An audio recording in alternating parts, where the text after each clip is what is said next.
सभी को नमस्ते। सभी को मेरी तरफ से प्रणाम। राजमाता अहिल्या योग केंद्र इंदौर मध्य प्रदेश की ओर से मुझे आज मौका मिला है कि मैं आज आप सभी के सामने फेसबुक लाइव कर सकूं। मेरा नाम जयंत राजन है। मैं झांसी उत्तर प्रदेश से हूं और मैंने अपना जो ग्रेजुएशन है वो देव संस्कृति विश्वविद्यालय हरिद्वार से किया है। साथ ही साथ मैंने अपना मास्टर साइकोलॉजी में वहीं से किया है, देव संस्कृति विश्वविद्यालय हरिद्वार। आज का जो विषय है बड़ा ही सिंपल है और कह सकते हैं जटिल भी है। और जैसे कि अष्टांग योग, मैंने कई सारे वीडियो देखे हैं आपके पेज पर ही, इसमें ही अष्टांग योग के बारे में और बहुत ही विस्तार से इसमें समझाया गया है। अष्टांग योग महर्षि पतंजलि द्वारा दिया गया हुआ है और जो मेरा टॉपिक है वो है अष्टांग योग इन साइकोलॉजी। अष्टांग योग के विषय में कई सारे लोग जानते होंगे जिन्होंने योग पढ़ा है। अष्टांग योग को राजयोग भी कहा जाता है और ये एक कह सकते हैं कि ये राजयोग का मार्ग कहा जाता है अष्टांग योग। इसमें अष्टांग योग में महर्षि पतंजलि जो हैं वो कहते हैं कि अष्टांग योग या राजयोग योग 8 अंगों में ही समाहित है। जैसे कि हमारे अंग हैं, कई प्रकार के अंग होते हैं, जैसे पैर, हाथ, मुंह, जीभ। तो इसी तरीके से योग में 8 अंग, अष्टांग जिसको बोलते हैं। तो अष्टांग योग 8 अंगों का सम्मिलित है। अष्टांग योग, भगवान बुद्ध ने भी अष्टांग योग के बारे में बहुत कुछ कहा है और ये भगवान बुद्ध पहले बोल चुके हैं, बाद में महर्षि पतंजलि ने इसको सम्मिलित किया है। अष्टांग योग, इसी योग को सबसे ज़्यादा हम पढ़ते हैं और इन्हीं 8 अंगों में से, अष्टांग योग में से सबसे ज़्यादा जो प्रचलित योग है वो प्रचलित योग 3 हैं, जिसको हम आसन, प्राणायाम और ध्यान कहते हैं। आज के समय में ये 3 योग सबसे ज़्यादा चलता है, जिसमें हम आसन करते हैं। आसन से हमारे कई सारी बीमारियां दूर होती हैं। प्राणायाम से हमारा स्वास्थ्य ठीक रहता है, हमारे श्वास के बारे में हमें काफ़ी अच्छी नॉलेज मिलती है। और ध्यान से हम समाधि की ओर जाते हैं।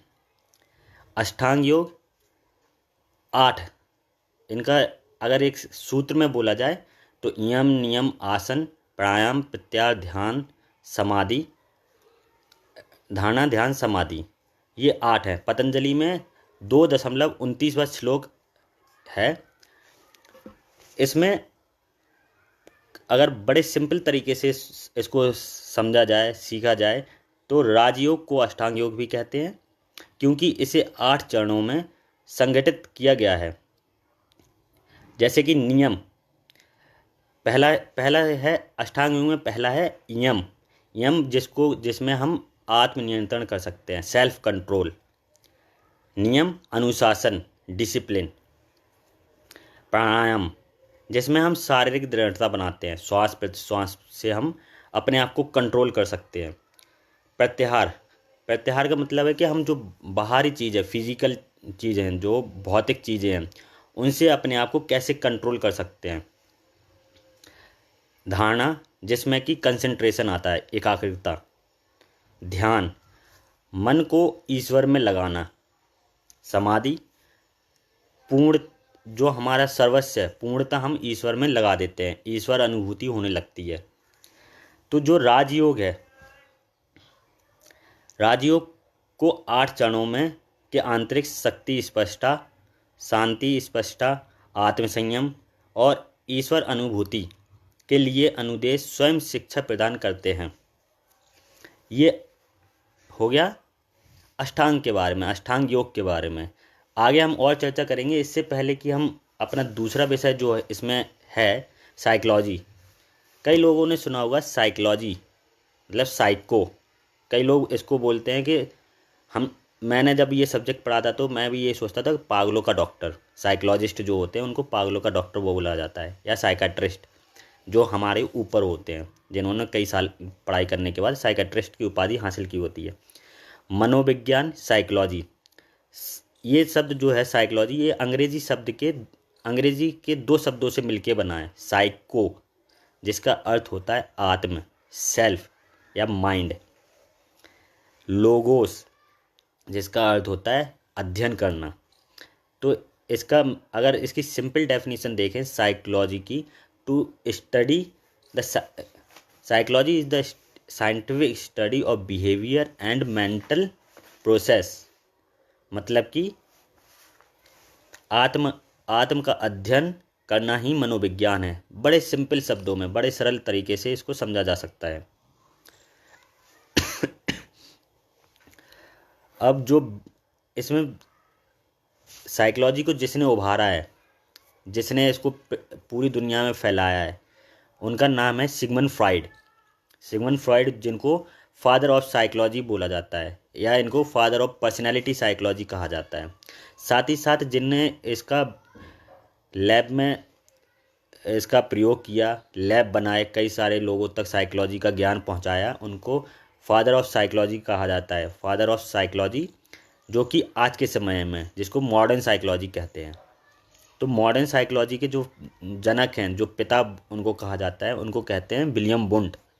इन्होंने क्या किया, 1879 में सबसे पहले एक लैब बनाई।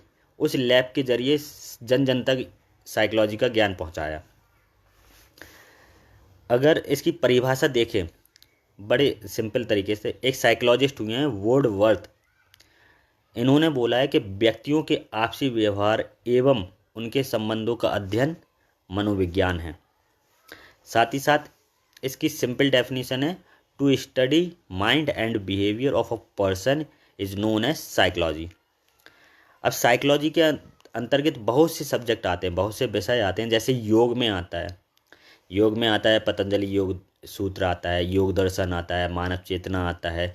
ऐसे कई प्रकार के सब्जेक्ट होते हैं जो साइकोलॉजी में आते हैं, तो योग में आते हैं। उसी तरीके से साइकोलॉजी में भी आते हैं। जैसे कि ह्यूमन साइकोलॉजी होता है, चाइल्ड डेवलपमेंट साइकोलॉजी होता है, क्लिनिकल साइकोलॉजी होता है, ह्यूमन साइकोलॉजी होता है, क्रिमिनल साइकोलॉजी होता है, पर्सनैलिटी साइकोलॉजी होता है, काउंसलिंग साइकोलॉजी होता है, सोशल होता है। और इसी तरीके के विस्तार ढेरों सब्जेक्ट हैं जो हमें साइकोलॉजी में पढ़ने होते हैं। हम सबके बारे में तो चर्चा नहीं कर सकते, लेकिन कुछ विषयों पे चर्चा की है। अब बात करते हैं आगे की।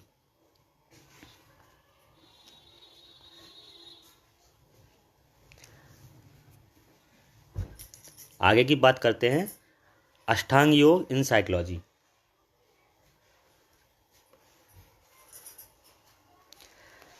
अष्टांग योग जिसको बोला जाता है 8 अंगों का योग। इसमें आता है सबसे पहले यम। यम में जो है, यम 5 प्रकार के होते हैं, जिसमें 5 प्रकार के यम होते हैं। जिसमें आता है अहिंसा, सत्य, आस्थेय, ब्रह्मचर्य और अपरिग्रह। इसको अगर इंग्लिश में समझा जाए इनके मीनिंग को, तो अहिंसा मतलब नॉन वायलेंस, सत्य मतलब ट्रूथफुलनेस, आस्थेय मतलब नॉट टू स्टील, ब्रह्मचर्य मतलब प्योरीफाई, और अपरिग्रह मतलब नॉन ग्रेस्पिंग। अहिंसा जो है, जैसे कि अभी मैंने एक लेक्चर सुना था, उसमें बोले उन्होंने पूरी बुक सामने रखी थी और बुक से पढ़ के बता रहे थे। मैं उसको छोटे बड़े सरल शब्दों में बोलूँगा, छोटे शब्दों में, कि अहिंसा जो है शब्दों से, विचारों से, कर्मों से किसी को अकारण हानि नहीं पहुंचाना अहिंसा है। जैसे कि अहिंसा का सबसे ज़्यादा पालन किसने किया? अहिंसा का महात्मा गांधी ने। उन्होंने अहिंसा का पालन करते करते आंदोलन खड़ा कर दिया और हमें विश्व में विजय दिला दी, हमें अंग्रेज़ों से मुक्त करा दिया। उसको अहिंसा बोलते हैं। साथ ही साथ महात्मा गांधी ने सत्य का पालन किया। उन्होंने क्या किया? सच्चाई के रास्ते पे चलते चलते हमें आंदोलन से आज़ादी दिला दी। सत्य, इसका अर्थ होता है विचार में सत्यता, हमारे जो थॉट हैं उनमें हमारे कितनी सच्चाई है। परम सत्य में स्थित रहना। परम सत्य बोले तो जो कि हमने सामने देखा और हमने एग्जैक्टली सेम टू सेम वही किसी को बता दिया, उसको परम सत्य कहते हैं। उसमें कोई हेर फेर नहीं की। जैसे कि मैंने एक घटना देखी, रोड पर एक्सीडेंट हुआ, सामने से बाइक वाला आया, इधर से एक कार वाला आया, दोनों में भिड़ंत हुई, लेकिन बाइक वाला क्या था, रॉन्ग साइड आ रहा था। लेकिन कई लोग क्या कहते हैं कि कार वाला स्पीड में था और बाइक वाले को भीड़ दी, क्यों? क्योंकि कार बड़ी है। तो लोग क्या करते हैं, बातें चढ़ा के बोलते हैं। तो उसको ना कहते हुए परम सत्य, इसको कहते हैं सत्य। बिल्कुल जो आपने देखा हो उसको सेम टू सेम वैसे ही बताना। जैसा इसमें बोलते हैं परम सत्य में बोलते हैं, सत्य में विचार मन में जैसा है, जैसा ही प्रमाण कहते हैं। बातें वाणी से बोलना। आस्थे, चोरी प्रवृत्ति का ना होना। आस्थे का मतलब होता है कि हमारे मन में किसी प्रकार की चोरी ना होना। जैसे कि कई लोग कहते हैं कि चोरी करना बुरी बात है। अब चोरी करना कैसे बुरी बात है? हमने चोरी करके कुछ धन कमाया, चोरी करके कुछ धन अर्जित कर लिया और उससे अपनी जीवन का पालन पोषण करने लगे, तो वो चोरी में आ जाता है। चोरी मतलब हमने मेहनत तो की लेकिन गलत,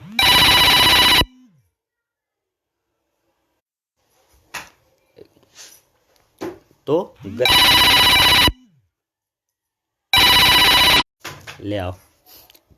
तो अस्थिर चोरी, चोर की प्रवृत्ति ना होना है। चोरी तो बहुत लोग करते हैं, लेकिन कई चोर ऐसे होते हैं जो वाकई में उन्हें मजबूरी में करना पड़ता है। लेकिन आजकल क्या है, हर कोई चोरी करने लगा। क्लास में देखिए, बिजनेस में देखिए, हर जगह चोरी होने लगी।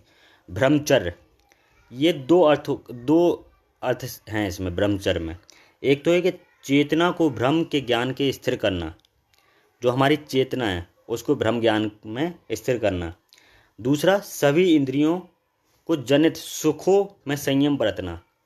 ब्रह्मचर्य का अगर पालन देखा जाए कैसे किया जाता है, तो ऋषि मुनियों के पास जाएं जो आज से पहले हुआ करते थे, कि जिन्होंने ब्रह्मचर्य का पालन किया। भ्रम का मतलब होता है बाहरी दुनिया से अपने आप को एक संगठित कर लेना, अपने आप में ही लीन हो जाना, किसी से कोई मतलब नहीं। मतलब कैसे नहीं, कि किसी स्त्री को देखा बहक जाना।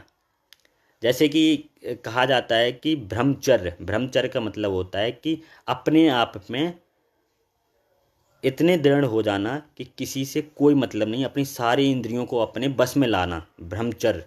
अगर जिसने ब्रह्मचर्य का पालन कर लिया उसको, उसका ध्यान भी अच्छे से लग जाता है, उसका योगा सिद्ध माना जाता है, कई सारी चीज़ें होती हैं।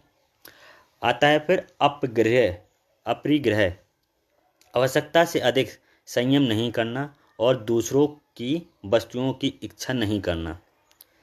अपरिग्रह का मतलब है कि जितना हमारे पास है, जैसे कि मान के चलिए मेरे पास ये कपड़ा है, ये इस कपड़े के अलावा मैं ये इच्छा न रखूं कि मेरे पास और कपड़े आ जाएं। मेरे पास ये पेन है, मैं और इच्छा ना करूं कि मेरे पास इससे अच्छा पेन आ जाए, या किसी के पास इससे अच्छा पेन है तो मेरा उस पर लालच ना जाना। मतलब दूसरों की चीज़ों पे लालच ना जाना अपरिग्रह कहलाता है। इसी के आगे चलते हुए दूसरा अष्टांग योग का आता है नियम। नियम जिसको बोलते हैं क्या, डिसिप्लिन, अनुशासन। अब इसमें भी 5 होते हैं इसके अंग। एक होता है सोच। शब्दों से आपको पता चल रहा होगा कि सोच मतलब कि बिल्कुल शुद्ध, क्लीनेस। फिर आता है संतोष, कंटेंटमेंट। फिर आता है तप। फिर आता है स्वाध्याय। फिर आता है ईश्वर परिधान। अब इसमें सोच में क्या होता है, शरीर और मन की शुद्धि। अब शरीर और मन की शुद्धि कैसे होती है? शरीर की शुद्धि होती है कि हमने नहा लिया, हमने अपने आप को फ्रेश कर लिया, मुंह धुल लिया, नहा लिया, ये शरीर की शुद्धि हो गई। मन की शुद्धि कैसे होती है? मन की शुद्धि होती है विचार को शून्य रखना, गलत विचार ना आना किसी के प्रति। उसके लिए क्या करते हैं, हम आगे की प्रक्रिया में बढ़ते हैं, जो कि हम आगे बताएंगे। संतोष, संतुष्ट और प्रसन्न रहना। संतोष, संतुष्ट मतलब हमें हर चीज़ में संतुष्टि मिल जाना। संतोष का मतलब होता है कि हम संतुष्ट हो गए, हमने खाना खाया, हम उससे संतुष्ट हो गए, हमारा पेट भर गया, मन भर गया, संतुष्ट हो जाना। जो भी हमें खाने को मिला हम उसमें प्रसन्न हो गए, खुश हो गए, खुशी जिसको बोलते हैं। इसी में आगे आता है तप। तप का मतलब होता है स्वयं से अनुशासित रहना। तप का कई लोग समझते हैं कि हमने अपने आप को तपा लिया, ध्यान में बैठे हैं, घंटों बैठे हैं, पसीना आ रहा है, उसको तप नहीं बोलते हैं। तप तो उसको भी बोलते हैं कि हमने ज़िंदगी भर मेहनत की, परिश्रम किया, जिसको हम बोलते हैं कि work hard in any circumstances. किसी भी परिस्थिति में हम अपने आप कर्म से बंधे हैं, कर्म करते रहना चाहिए। तप वो भी होता है। अगर पहले के ज़माने में देखा जाए, जब ऋषि मुनि तप करते थे तो उसको बोलते कि ध्यान में बैठे हैं, ईश्वर को अपने आप में सोच रहे हैं, ईश्वर के विषय में सोच रहे हैं, ईश्वर की प्राप्ति के लिए सोच रहे हैं, समाधि के लिए सोच रहे हैं, उसको तप कहते थे। तो तप मतलब अपने आप को अनुशासित करना। तप का मतलब होता है कि अपने आप को, मतलब जो मैं हूँ मैंने उसमें अपने आप को अनुशासित कर लिया। स्वाध्याय। स्वाध्याय बड़ा ही अच्छा शब्द है। स्वाध्याय का मतलब होता है, कई लोग बोलते हैं कि स्वाध्याय आपको करते रहना चाहिए, आपको किताबें पढ़नी चाहिए। अब किताबें आपको पढ़नी चाहिए, लेकिन कौन सी किताबें पढ़नी चाहिए?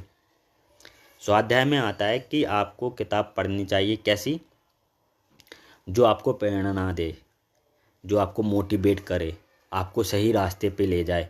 किताबें तो बाज़ार में बहुत सारी हैं, आप देखेंगे तो आपको एक से एक किताबें मिलेंगी, मैगज़ीन मिलेंगी, आर्टिकल्स मिलेंगे, लेकिन उन उन आर्टिकल मैगज़ीन में से आप क्या सीख रहे हैं? बहुत सी चीज़ें ऐसी होती हैं जो कि आपको सिखाती नहीं, बिगाड़ती हैं। ठीक। उसके बाद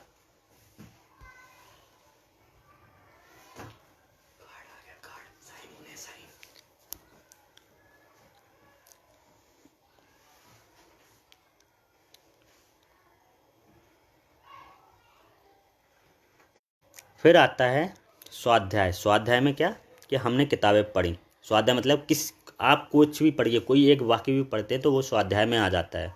जैसे कि मैंने सुबह सुबह पढ़ा कि अपने आप में ही चिंतन करना महत्व माना जाता है। मतलब अपने आप में चिंतन किया तो हमने चिंतन किया। फिर आता है ईश्वर प्रणिधान। ईश्वर के प्रति पूर्ण समर्पण, पूर्ण श्रद्धा। कई लोग क्या करते हैं, ईश्वर को बहुत मानते हैं, पूजा करते हैं, पाठ करते हैं, अगरबत्ती लगाते हैं, मंत्र जाप करते हैं। अब अगर ऐसा है तो आज के ज़माने में जो पंडित है उसको ईश्वर की प्राप्ति हो जानी चाहिए। क्यों? क्योंकि पंडित तो दिन भर भगवान के उसमें लगा रहता है, ईश्वर के उसमें लगा रहता है, सेवा में लगा रहता है, लेकिन उसको भगवान की प्राप्ति क्यों नहीं होती है?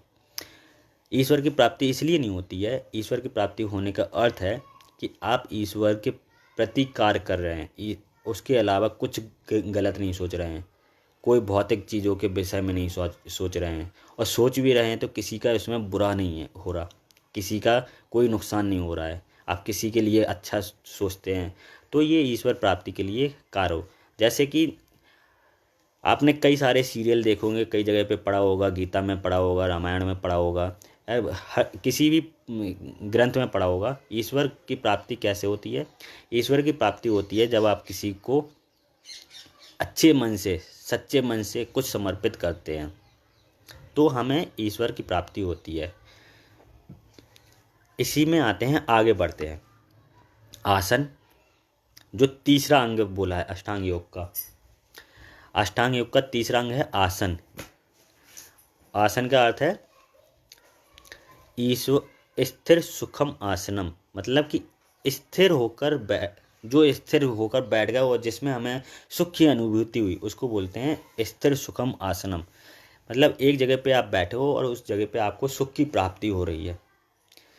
आसन का अर्थ, कई लोग बोलते हैं कि आसन मतलब हमने हाथ पैर चला लिए, योगा कर लिया। योगा वो योगा होता है, आसन नहीं।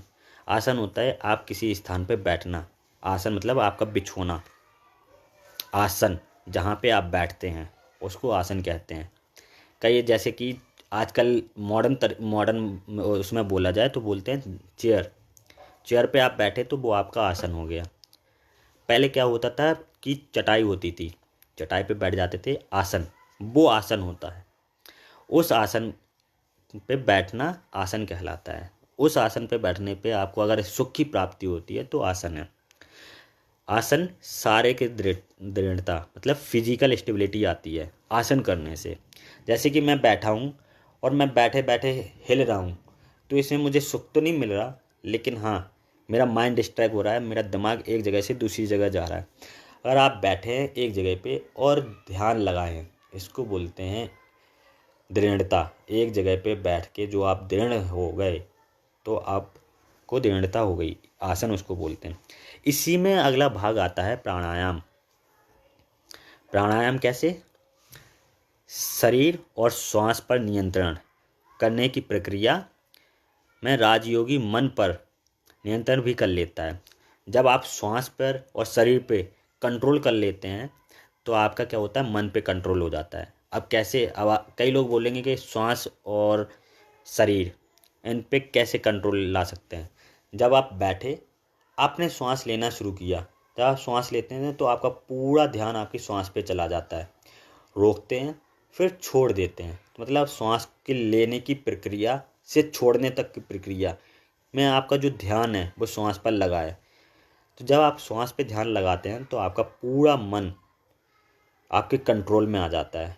तो मतलब आपने जो प्राणायाम किया उससे आपका कंट्रोल आ गया किस पे? मन पे। इससे वे क्या होता है, जब श्वास प्रश्वास से क्या होता है हम कंट्रोल मन पे पा लेते हैं तो इसके आंतरिक शक्तियाँ जागृत हो जाती हैं जो आध्यात्मिक पथ की ओर ले जाती हैं और हमें मार्गदर्शन करवाती हैं। प्राणायाम कैसे होता है? पूरक, कुंभक और रोचक। अब कैसे? पूरक कैसे हुआ? श्वास को लिया, रोका, कुंभक, फिर छोड़ दिया, रोचक। ये 3 बेस पे पूरा प्राणायाम टिका हुआ होता है। इसी में आगे बढ़ते हुए आप प्रत्याहार पे आते हैं। प्रत्याहार जो कि कैसे, कौन सा अंग हुआ? यम, नियम, आसन, प्राणायाम, प्रत्याहार, 5वां अंग। अभी मैं इसमें आगे भी बताऊंगा कि इस कैसे काम करते हैं। प्रत्याहार, प्रत्याहार मतलब जो मैंने स्टार्टिंग में बताया था कि बाहर पदार्थों से इंद्रियों को अनासक्त कर लेना, मतलब जो बाहरी पदार्थ हैं भौतिकवाद से हम अपने आप अपनी इंद्रियों को अपने कंट्रोल में कर लेते हैं। कैसे? योग, जैसे अगर योगी की बात करें तो योगी अपने मन और इंद्रियों को अपनी इच्छा अनुसार आंतरिक और बाहर दिशा में संचालित करने में योग होते हैं। जिस तरह एक कछुआ, ये बहुत अच्छा एग्जाम्पल है कछुए का। आप कछुए के पास जाते हैं और कछुए को अगर मारने के लिए कुछ करते हैं तो कछुआ क्या करता है, अपना पूरा शरीर अंदर खींच लेता है, हाथ पैर और सिर तक। फिर आप उसको कुछ भी करते रहो, कछुए को फर्क नहीं पड़ेगा, तो अपने आवरण में वापस ले लेता है। मतलब जो भी चीज़ें हैं, जैसे कि अब कछुए की तरह तो हम बन नहीं सकते कि हम अपने हाथ पैर सिर अपने आवरण में ले लें, नहीं। इसलिए जो हमारी इंद्रियां, कौन सी इंद्रियां हैं? ज्ञान इंद्रियां। ज्ञान इंद्रियां में क्या क्या आता है? कान, नाक, आँख, मुंह और जी, ज्ञान इंद्रियां, जिनसे हम ज्ञान को अर्जित करते हैं। तो हम उनको अपने आवरण में जब ले लेते हैं तो हम भी कछुए की भांति हो जाते हैं। और फिर क्या करते हैं, जब उसके कछुए के पास से संकट चला जाता है तो वो क्या करता है, वापस अपने हाथ पैर वापस निकाल लेता है। अगर एक बार नियंत्रण करना आपने सीख लिया तो आप प्रत्याहार की श्रेणी में आ जाते हैं। बाहरी परिस्थितियों से आप अपने आप को बचा सकते हैं। परेशानियां बहुत सी आती हैं जिसको हम साइकोलॉजिकल चीज़ों में बोलते हैं, stress, depression, anxiety, tension, neurosis, साइकोसिस, बहुत सी चीज़ें होती हैं जो साइकोलॉजी में होती हैं। इसी में छठा आता है धारणा, जिसको हम एकाग्रता बोलते हैं। धारणा का अर्थ है व्यक्ति द्वारा अपने विचारों और भावनाओं को किसी एक ही वस्तु पे ले आना। जब हम धारणा करते हैं तो हमारे जो विचार और भावनाएं होती हैं हम उन्हें एक चीज़ पे ला देते हैं, एक स्थान पे लाना धारणा है। अगर आगे देखें, प्रायः हम प्रकार केवल थोड़े समय के लिए ऐसा ही कर पाते हैं। धारणा में क्या होता है कि हम थोड़े समय के लिए, बहुत कम समय के लिए अपने आप को अपने बस में ला पाते हैं, बाकी फिर क्या होता है हम क्षण भंगुर हो जाते हैं। फिर अन्य विचार आ जाते हैं, जो मैंने बोला क्षण भंगुर हो जाते हैं। मतलब कि हमारा जो मन है वो इतना चंचल है कि आप उसको बस में नहीं कर सकते। आपने कुछ सोचा, उसके तत्पश्चात ही दूसरी चीज़ आपके मन में आ जाती है, दूसरी विचार आपके मन में आ जाती है। हम कुछ ही मिनटों के बाद अपनी एकाग्रता के अभाव में को जान लेते हैं। जब तक हम किसी भी परिस्थिति में कितनी भी लंबी अवधि के लिए किसी भी विचार या वस्तु पर चित्त एकाग्र करने के योग नहीं हो जाते, माना जाएगा कि हम धारणा में अभी निपुण नहीं हुए। मतलब अगर जब तक हम किसी एक वस्तु या एक जगह पे एकाग्र नहीं कर सकते तो समझो हम धारणा के लिए बिल्कुल निपुण नहीं हैं, मतलब कि हम अभी बहुत पीछे हैं। तो ये धारणा है। इसके अगली श्रेणी में आता है ध्यान। अब ध्यान कई लोग करवाते हैं, आप लोगों ने देखा होगा कि ध्यान क्या है, हजारों योगा सेंटर खुले हैं, ध्यान करवा रहे हैं। अब उसमें खुद के तो ध्यान लगते नहीं, आपको ध्यान करवाने चले।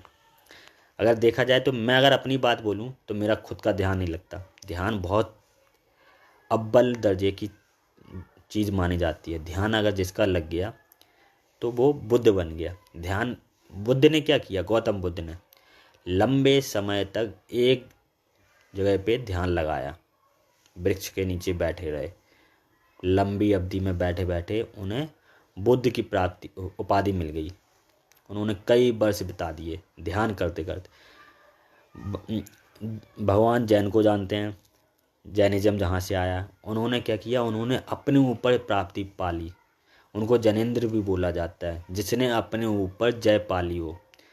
वो अपने ध्यान में इतने लीन हो गए थे कि उनके कपड़े तक उतर गए थे। उन्हें तब जाके उन्हें क्या हुआ, ज्ञान की प्राप्ति हुई। वो भी कैसे, ध्यान से। ध्यान मन को ईश्वर में लगाना।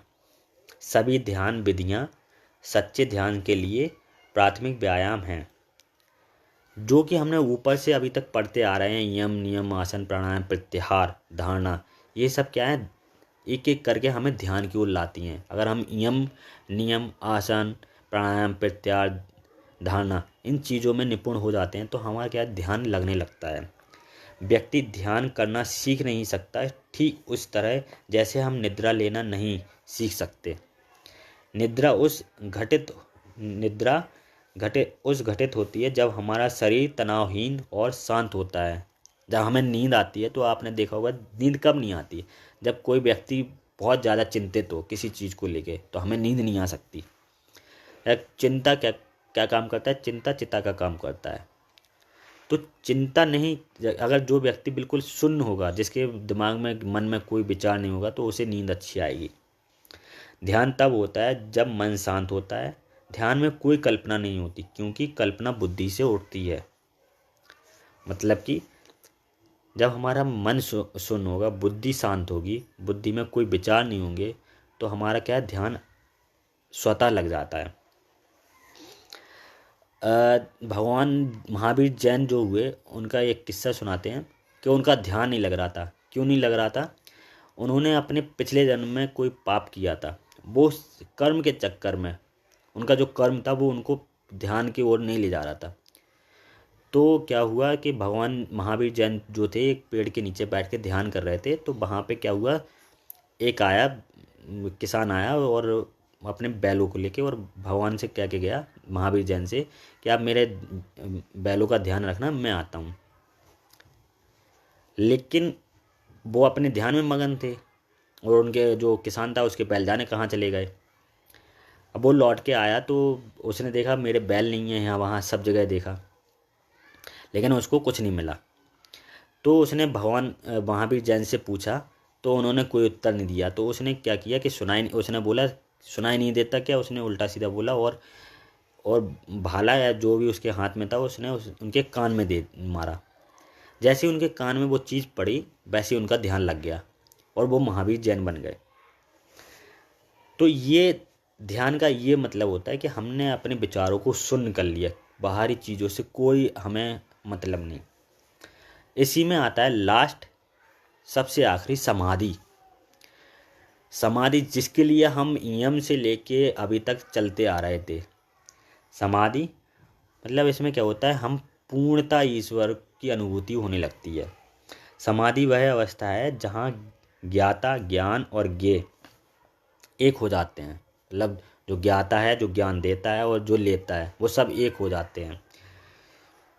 अभ्यास करने वाला व्यक्ति ज्ञान ईश्वर अभ्यास करने वाला व्यक्ति ज्ञाता, ज्ञान ईश्वर क्या है, और ज्ञेय अर्थात ईश्वर एक हो जाते हैं। इस अवस्था में दैत्यता नष्ट हो जाती है। कोई दिन या रात नहीं, ना अंधकार ना ही प्रकाश, ना कोई गुण ना कोई रंग। सर्वोच्च सत्ता में सब कुछ एक ही है। व्यक्ति की आत्मा ब्रह्मांड की अवस्था आत्मा से मिलन ही योग का उद्देश्य है। ये पूरा अष्टांग योग था। मतलब हम स्टार्टिंग से लेके अभी तक अष्टांग योग पढ़ रहे थे। अब जो टॉपिक है अष्टांग योग इन साइकोलॉजी, हमने जो इतना अभी लंबा चौड़ा पढ़ा यम से लेके समाधि तक अष्टांग योग, अब इसमें आप बोलेंगे कि इसमें साइकोलॉजी कहाँ से आ गया। तो साइकोलॉजी मैं बताता हूँ, यम से शुरू होती है। कैसे? जो हमने अभी पढ़ा था यम में 5 उपांग हैं: अहिंसा, सत्य, आस्थे, ब्रह्मचर्य, अपरिग्रह। इसमें जो होता है, जैसे कि अगर non violence, truthfulness, not to steal, purify, non grasping, मतलब ये जो 5 नियम हैं, ये अगर हम इन पे खरे उतरते हैं तो हमें किसी प्रकार का डिसऑर्डर नहीं होता है। ये हमारे बाहरी अंग हो गए। बाहरी बोले तो आपने पढ़ा होगा पंचकोश, जिसमें आता है अन्नमय, प्राणमय, मनोमय, विज्ञानमय और आनंदमय। इसको हम कोरिलेट करते हैं साइकोलॉजी से, इन पंचकोश को, और अष्टांग योग से। कैसे? आसानी से समझा जा सकता है। जो अन्नमय है उसको हम यम और नियम में लेते हैं। अन्नमय मतलब यम और नियम। कैसे? जो हमने 5 यम 5 नियम पढ़े हैं वो अन्नमय आ जाते हैं, क्योंकि जो हमारा फिजिकल बॉडी है जो 5 आयामों में से एक आयाम है फिजिकल बॉडी। तो जो फिजिकल बॉडी है वो यम और नियम है। यम नियम जब हम शौच, संतोष, तप, स्वाध्याय, ईश्वर परिधान, और नियम में आ जाता है अहिंसा, सत्य, आस्थे, ब्रह्मचर्य और अपरिग्रह। तो इन सबको अगर कोरिलेट करें तो ये फिजिकल है। मतलब बाहरी जो हमारा शरीर जो दिख रहा है, हम इन सब से परे हो जाते हैं तो हमें किसी भी प्रकार के कोई मेंटल डिसऑर्डर नहीं होते हैं। मेंटल डिसऑर्डर जैसे कि आपको ओसीडी का अर्थ है ऑब्सेसिव कंपल्सिव डिसऑर्डर। डिप्रेशन, आज हमारी जो इंडिया है वो कहीं ना कहीं हर एक छोटे से लेके बड़ा हर कोई डिप्रेशन में ग्रसित है। एंजाइटी, टेंशन, स्ट्रेस हर किसी को होता है, चाहे वो छोटा बच्चा हो चाहे बड़ा हो। कैसे? ट्रेन का टाइम हो गया, ट्रेन छूटने वाली है, स्ट्रेस। तो ये स्ट्रेस आ गए। इसी में आता है फिर प्राणमय, लाइफ फोर्स। प्राणमय मतलब लाइफ फोर्स। इसमें आ जाता है क्या? प्राणायाम, आसन। अब आसन और प्राणायाम कैसे आ जाते हैं? ये जो हमारे ऊपर फिजिकल बॉडी है इसके अंदर का एक लेयर और अंदर जाते हैं तो हो जाता है प्राणमय। आसन और प्राणायाम क्या करते हैं? हमें प्राणमय बनाते हैं। कैसे बनाते हैं? हम जब अपने आप को शुद्ध कर लेते हैं, सारी चीज़ों से बाहर से आंतरिक की हो जाते हैं, तो हमें आसन और प्राणायाम काम करते हैं। तो जब हम थोड़े और अंदर जाते हैं तो हमारा क्या होता है? मन क्लियर होता है, मन शुद्ध होता है, कोई प्यूरिफाई होता है, कोई किसी भी तरह की हमारे अंदर विचार नहीं रहते हैं, हम शुद्ध होने लगते हैं। तो ये हमारे काम आते हैं आसन और प्राणायाम। फिर इसी में आता है मनोमय, प्रत्याहार। प्रत्याहार मतलब बाहरी पदार्थों से हम अपने आप को दूर कर लेते हैं, जिसको मेंटल बोलते हैं। मनोमय को बोलते हैं मेंटल से।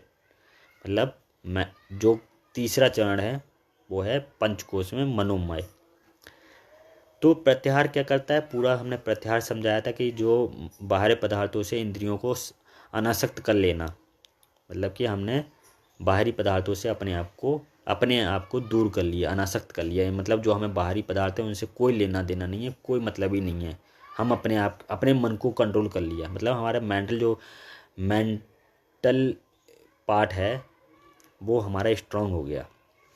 ये आ गया आपका फिर आ जाता है विज्ञानमय, जिसको बोलते हैं विजडम। इसमें आ जाती हैं दो चीज़ें, धारणा और ध्यान। धारणा ध्यान कैसे आ जाता है कि धारणा मतलब जो कि आपने अभी पढ़ा था कि व्यक्ति द्वारा अपने विचारों और भावनाओं को किसी एक वस्तु पर ले आना। सेम वही ध्यान में आता है कि किसी एक बिंदु पे अपने आप को एकाग्र कर लेना, किसी एक बिंदु पे अपने मन को लगा लेना ध्यान कहलाता है। तो विज्ञानमय मतलब होता है विजडम सीट। फिर इसी में आगे बढ़ते हैं तो आता है आनंदमय, जिसको हम समाधि बोलते हैं। पूरी जड़ है समाधि, आनंदमय। जब हम समाधि में आ जाते हैं तो हमें आनंद आने लगता है। तो आनंद जब आता है तो हम हर चीज़ से परे हो जाते हैं, बाहरी दुनिया से परे हो जाते हैं, विचार सब शून्य हो जाते हैं, हम अपने आप में लिप्त हो जाते हैं, किसी से कोई मतलब नहीं होता है। तो जब हमारी ये सारी चीज़ें अष्टांग योग या पंचकोश जो हमारे कंट्रोल में आ जाते हैं तो हमें नहीं होता है। जब मेंटल डिसऑर्डर नहीं होता है तो हम अपने आप को कंट्रोल करने लगते हैं, और जब कंट्रोल करने लगते हैं तो हम हर चीज़ को अच्छे से निकाल ले जाते हैं।